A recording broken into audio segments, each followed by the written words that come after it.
Taking Alpha's twins away after divorce. Chapter 4.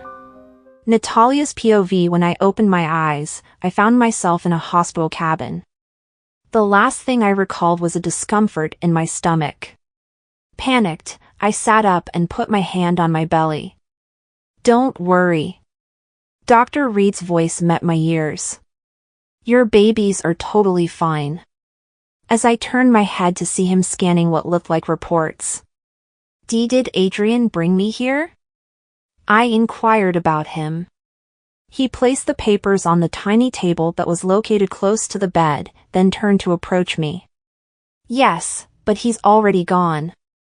"Does he know?" I asked, trying not to let terror come through in my voice. "Not if you didn't tell him." I exhaled, and my body relaxed. However, at that moment, a thought occurred to me. Dr. Reed was the chief physician at the PAC hospital. So, he was close to Adrian in some way. In the future, he would be likely to share the news of my children with Adrian at some point. "Dr. Reed, can I request something of you?" "Of course." "Please, don't tell Adrian about my babies." His eyebrows lifted. "You haven't said anything to him yet?" "No, and I will never will." "But, Natalia, they're Adrian's heirs." "The future of this 𝘠, no. He'll never accept them, which means I need to shield them from him. I'm begging you, if you want to keep them safe, please don't tell him." He remained silent for a long, unsettling moment, and I couldn't read his expression. But then he nodded with a furrowed brow, looking worried for me. "All right," he said. "But he's bound to learn about them one day." I shook my head. "I'm going to leave the PAC." His eyes widened before he reined in his shock. "But that means you'll turn into a rogue." "That's risky to do so." "Yes, but I have no choice." He shook his head. "Natalia, given the current circumstances, you must proceed with extreme caution." "I know. But it's better than being here in danger and pain." Shortly after my discussion with Dr. Reed, I left the PAC hospital. Since Adrian was the one who brought me there, I looked for his car. He'd given it to me to use over the years. But I couldn't locate it. I was also unable to call a cab without my phone.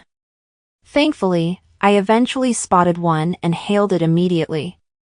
When I instructed the driver to take me to the PAC house, I noticed a hint of fear shown in his eyes. "PAC house?" he questioned skeptically, obviously uncertain about anyone being allowed there. Undeterred, I politely reiterated my request. When the cab arrived at the PAC house's central gate, the security guards halted the vehicle and started inspecting it. To my surprise, they bowed upon realizing it was me. The cabbie was taken aback as well. A moment later, they opened the central gate.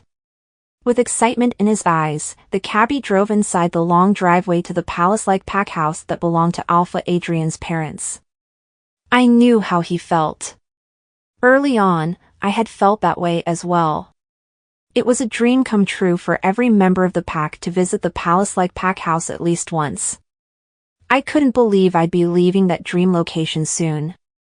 After the cab stopped, security guards who were standing there hurried to the entrance to open the car door for me. It wasn't until then that I realized I had no money. One of the guards settled the fare, and I expressed my gratitude before proceeding into the house.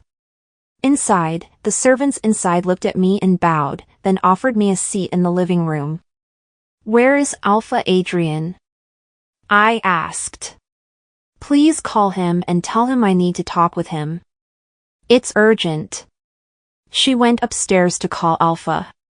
As I waited, Alpha Adrian's father, 𝘍𝘓𝘓 Miller, confidently descended the stairs. A strapping man in his late 40s, he looked strong enough to run this PAC for the next 10 years. I stood up and bowed. "Alpha." He was none other than 𝘍𝘓𝘓 Miller. Alpha Miller had never failed to treat me with kindness. He frequently expressed his admiration for my generosity and the exceptional management skills I possessed. In fact, he believed I would be the most suitable option for Adrian 𝘍𝘓𝘓. My dear Natalia, why do you look so downtrodden? Did Adrian bully you again? I will scold that rascal today, he said in a ripe rage tone. We're getting divorced each other, Alpha, I said to circumvent any action he might take. His eyes widened. I could understand. Surely, this wasn't news he expected. Members were required to see both Alpha and Luna only if they needed to dissolve their connection with the pack, so I said, and I need Luna here too.